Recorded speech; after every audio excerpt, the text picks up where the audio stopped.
Mississippi, 1872. A woman with an iron burn scar on her face just became the legal owner of the plantation that enslaved her. The white men in town want her dead. Some threaten to burn everything down. Others are planning something worse. How did she do it? The answer is hidden in a single erased line in an old book. And what happens next will leave you speechless. This story is real. It's documented in the Yazoo County archives, and it shows how one woman used the master's own law against them. Subscribe right now because you need to see how this ends. And tell me in the comments where you're watching from. This is Moriah Jackson. See that mark on her face? That's not an accident. That's a property mark. She was literally branded with hot iron like cattle. In town, children pointed at her. Preachers used her as an example of sin in their sermons. Men laughed when she walked by. Moriah was considered nothing, less than nothing. But they made one fatal mistake. They underestimated her. Because while Moriah cleaned the master's study, while she scrubbed floors and served dinner, she was doing something else. She was learning to read numbers. And in a time when ledger books were law, knowing how to read numbers was power. Every night, by candlelight, she memorized entries, signatures, transactions, debts. She knew that plantation's finances better than the owner himself. And she was waiting for the right moment. Wrightson Plantation was one of the biggest in the county. White columns, cotton fields stretching to the horizon. The owner kept his ledger behind glass like it was the Bible. That ledger decided everything: who owned land, who could work, who lived, and who died. The Civil War had ended slavery on paper, but in Mississippi in 1872, the power structures, those hadn't changed much. Men like Ezekiel Alston still controlled everything. Ezekiel owned the land next to Wrightson. He believed the ledger was sacred because it kept people in their place. His family had owned slaves for generations. He had fought for the Confederacy, and he would do anything to keep the old order alive. Then, in August 1872, something happened. The last heir of a neighboring estate died without a will. The county scheduled an auction to sell the land and settle debts. On a hot morning, men gathered at the courthouse, dust in their beards, greed in their eyes. The auctioneer called out lot numbers. The clerk turned pages in the probate ledger, and Moriah sat in the back, hands folded, that burn scar catching the light like a crescent moon. Nobody paid attention to her. Nobody ever did. That was their second mistake.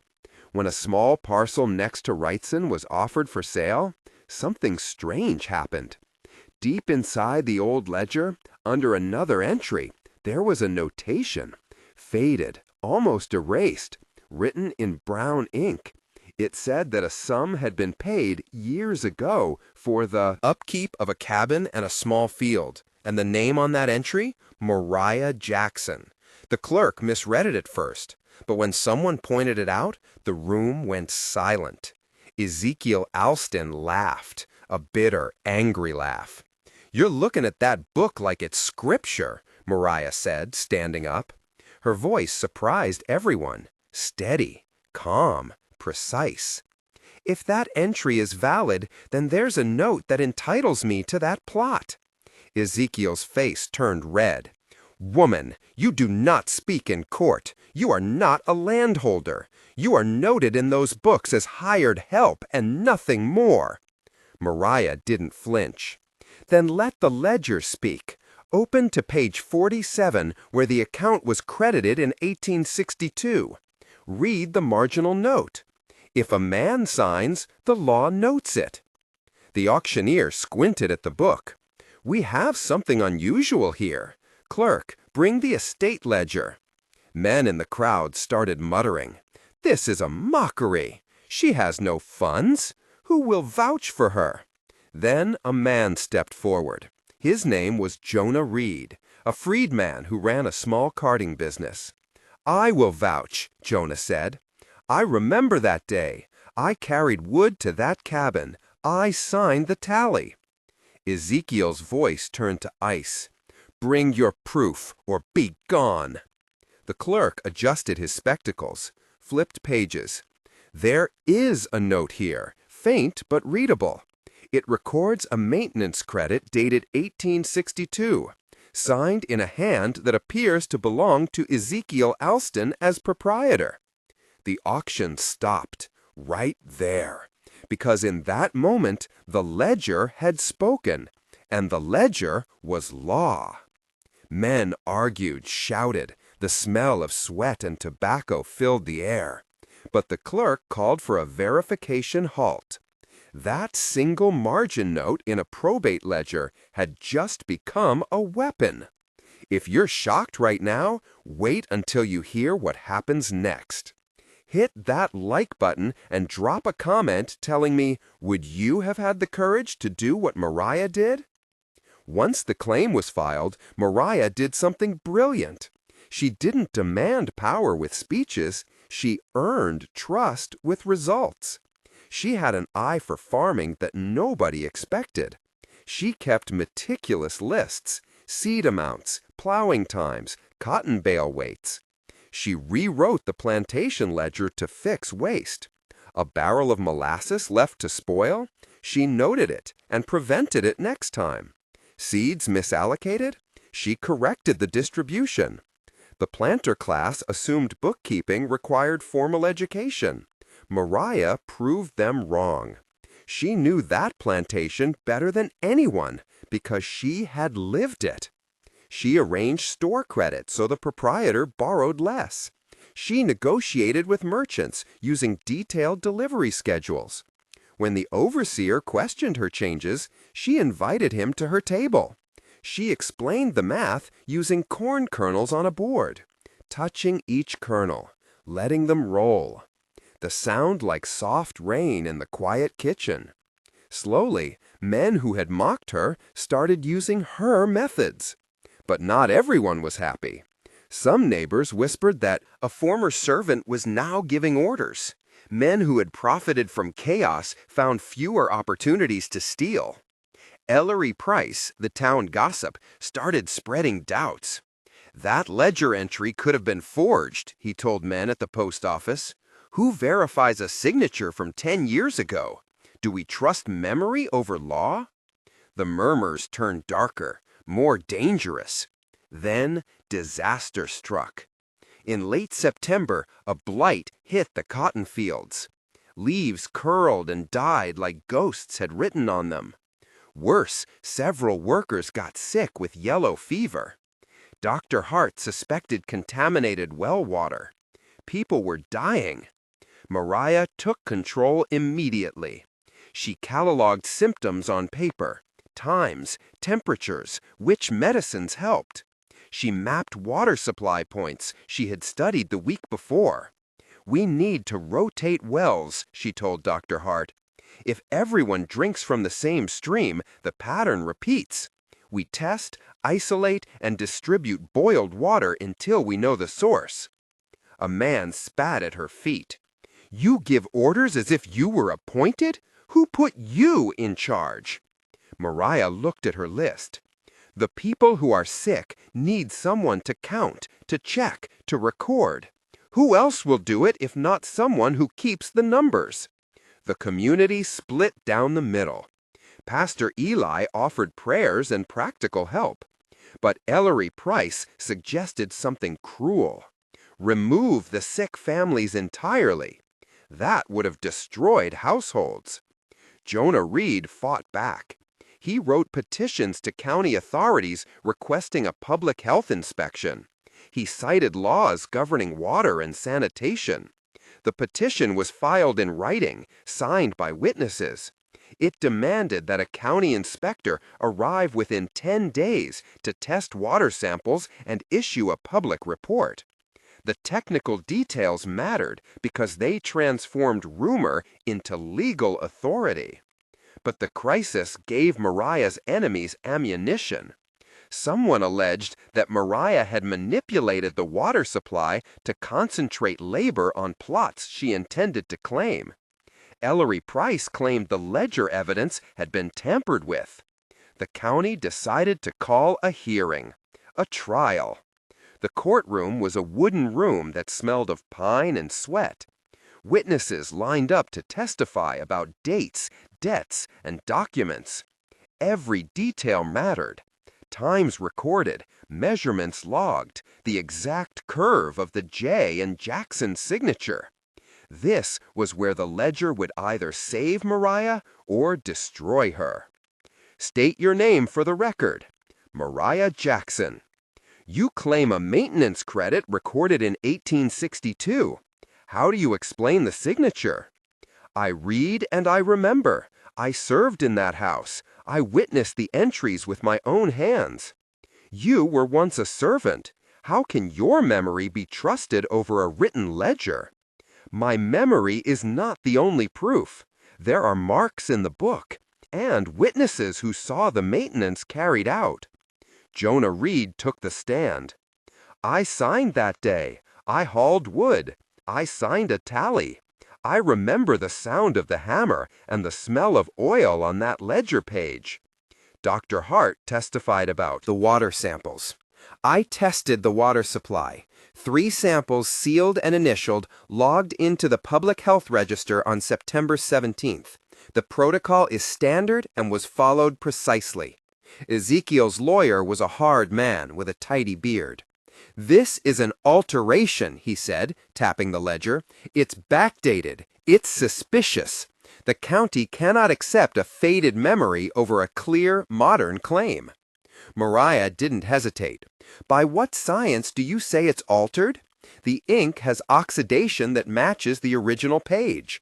The indentations are of the same pressure. The signature sits under a fold consistent with being there for years. A forensics expert from the city was brought in. He examined the ledger with ultraviolet light. He described cellulose degradation, iron gall ink oxidation, pressure indentation patterns. Technical terms that proved one thing: that entry was real. It had been written in 1862, exactly as Moriah claimed. The courtroom fell silent. The smell of the expert's equipment mixed with courthouse coffee. The battle of documents had become a battle of science. Then the community spoke. Moriah Cole, the house cook, described how Moriah tended the sick and kept accounts of supplies. Pastor Eli testified to Moriah's steady character and competence. Widow Crane confirmed the signature she had seen years ago when she borrowed sugar from the house. Each voice added credibility. But Ellery Price and others offered counter-testimony. They suggested collusion, fraud. This is an affront to order, someone shouted from the back. If servants can rise by paper, what is left for birthright? The rhetoric heated the room like a furnace. Can you imagine standing there, facing a room full of people who want you to fail? Drop a comment with one word, describing how you'd feel in Moriah's position. When it was time to cross-examine Moriah, the tension was unbearable. Did you profit by making those ledger entries more favorable to you? I profited only in knowledge. I made accounts honest so the fields would not run out of seed. Are you aware that men look at a woman rising to property and see their tables overturned? Moriah paused. Then she said something that silenced the room. They see a mirror, and mirrors show too much sometimes. That sentence landed like a stone dropped into still water. Then 3 things happened that would change everything. First, a neighbor confronted Moriah at night near the well, called her a fraud, spat at her feet. She stood there with the sound of water splashing against a bucket. She remembered every time she had been silenced as a child. But she didn't strike back. She recorded the encounter. Second, Ezekiel delivered a public denunciation at a town meeting. He stood beneath the courthouse portico, voice booming. He invoked lineage and tradition. He asked whether the county would become a place where documents could be altered by those with motives. The town split into shouts and arguments. Third, in the early hours of morning, someone set fire to an outbuilding. Flames ate at papers and accounts. Jonah and others raised the alarm. The fire consumed a corner of the barn, but the main ledger escaped, scorched at the edges but readable. That violent act confirmed what everyone feared. This contest was not just legal, it was physical. At trial, Moriah's attorney was a young lawyer named Walter Pierce. He argued that the ledger, combined with witness testimony and forensic analysis, satisfied the burden of proof. The evidence is not only in this book, he said, but in the pattern of care, in sworn statements, and in the chain of custody. Ezekiel's counsel attacked on procedural grounds. Could a marginal note ignored for a decade become an enforceable claim now? They debated precedent and statute. The judge referenced post-bellum property law. If an account had been documented with a signature and the creditor failed to contest it within the statutory period, equitable remedies might apply. The technical details became scaffolding that would determine whether a woman whose life had been constrained by social stigma could assert possession. In the final moments, Ezekiel rose with slow dignity. This is a county that rests on order. If we allow such claims to stand on the breath of memory, we invite chaos.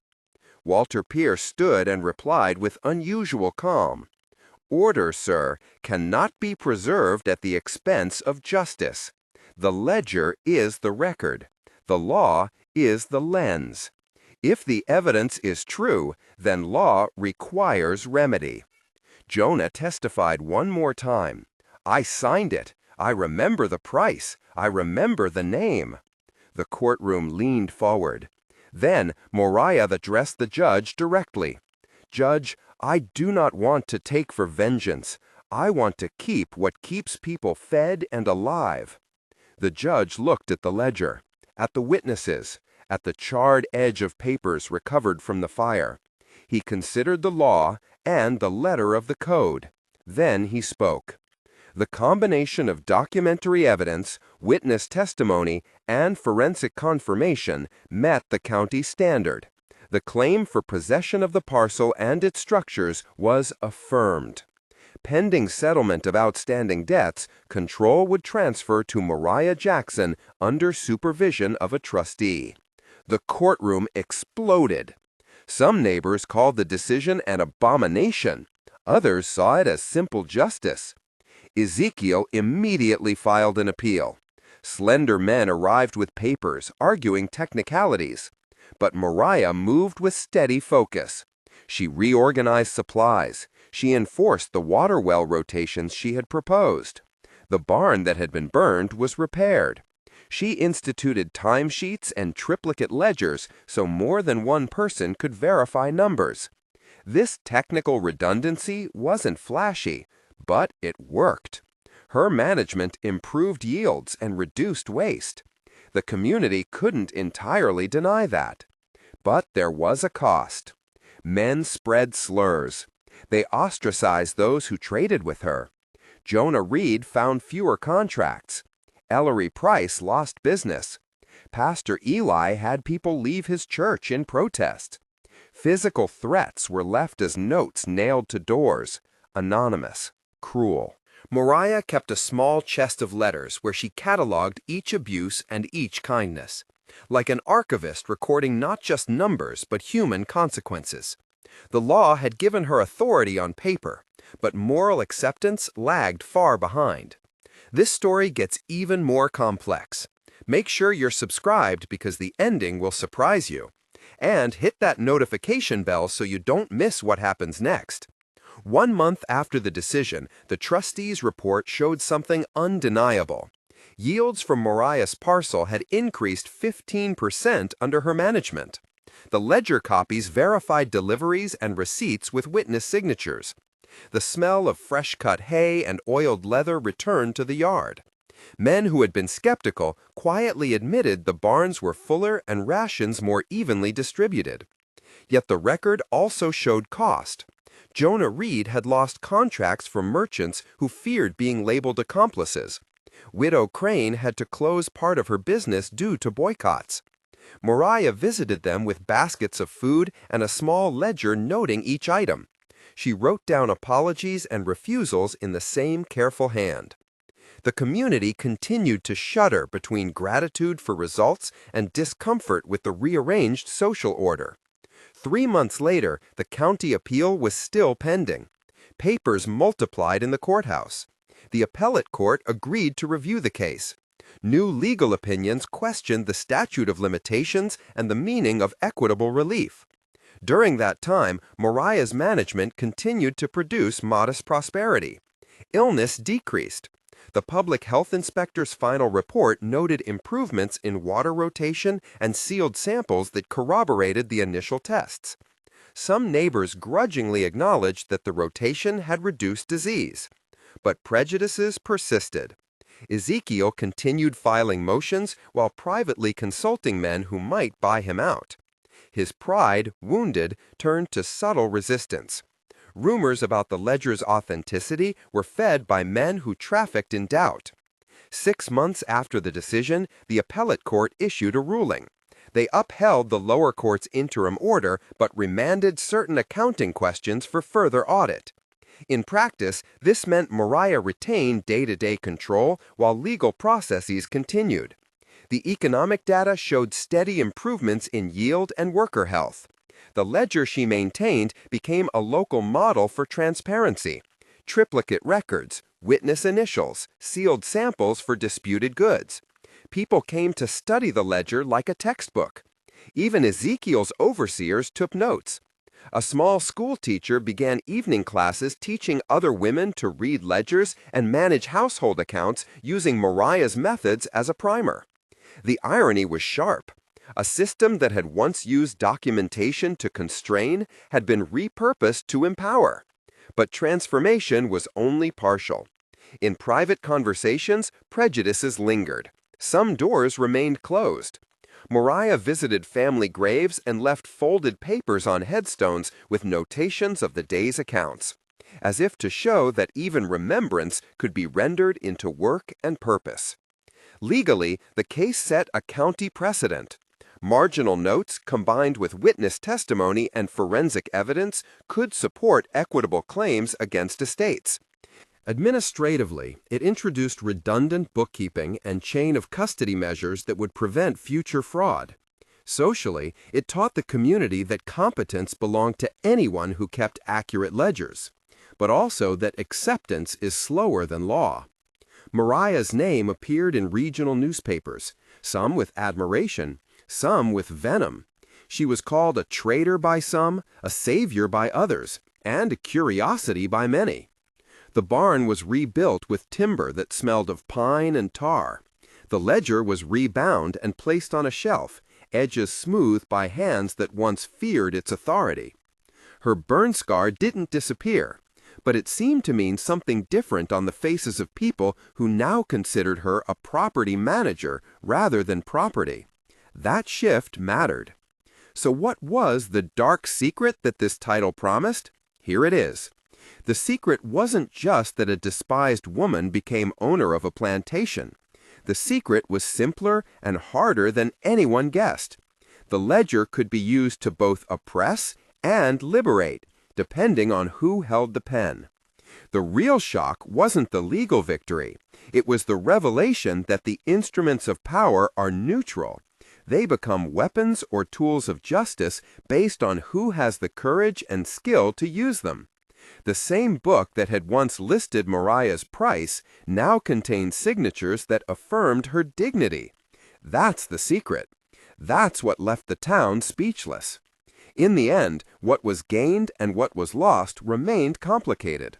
Moriah won legal recognition and practical control, but she paid with privacy invaded by suspicion and friendships that frayed under strain. The community gained clearer records and better harvests, but contended with an altered social grammar. Some people became angrily nostalgic for rigidity that had masked injustice. Decades later, the county archive shows that Wrightson and adjacent parcels changed hands several times. Moriah's ledger entries remain cited in legal pamphlets about equitable relief. The true legacy wasn't the title on a page. It was a small cultural shift, that accounting could be an act of care as well as a means of control. If this story left you speechless, share it with someone who needs to hear it. Drop one word in the comments describing your reaction and tell me why in a sentence. We read every comment, and your perspectives shape how we tell these stories. If you value careful research pulled from real county archives, subscribe for more episodes where we follow papers into people's lives. Hit that notification bell. And remember, every marginal note in a book might be the first line in someone's redemption or condemnation. Come back next time and keep asking who keeps the ledger and why. Thanks for watching.